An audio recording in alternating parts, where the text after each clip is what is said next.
ทุกไปไปในทิศทางไปได้องค์ชาที่ว้า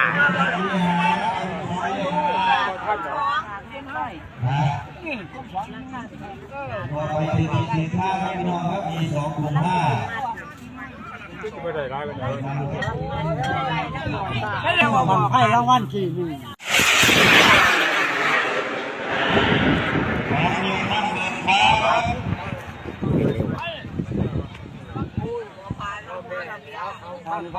ไปถึงทิศทางครับน้องนิ้วตันเบอร์ฟ้าขอบคุณท่านท่านเบอร์แก้กับท่านกำนันสายทองขอ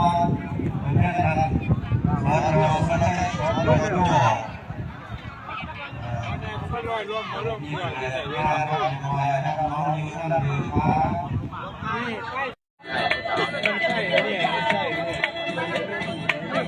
มันไม่ถูก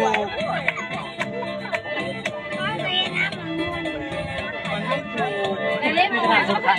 ที่ว่า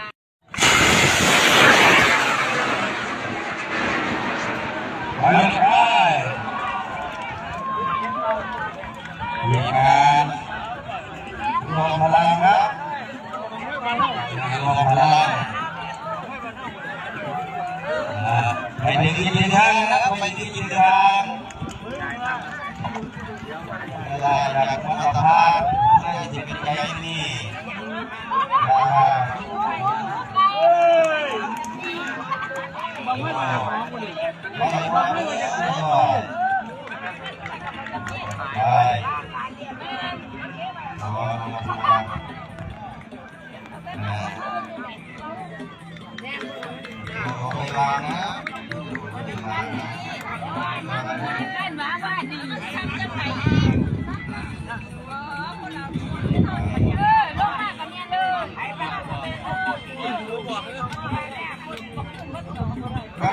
มาครับมาแล้วทีมา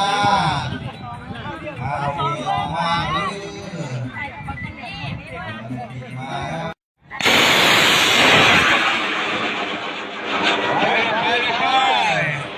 เมียนเดินทาง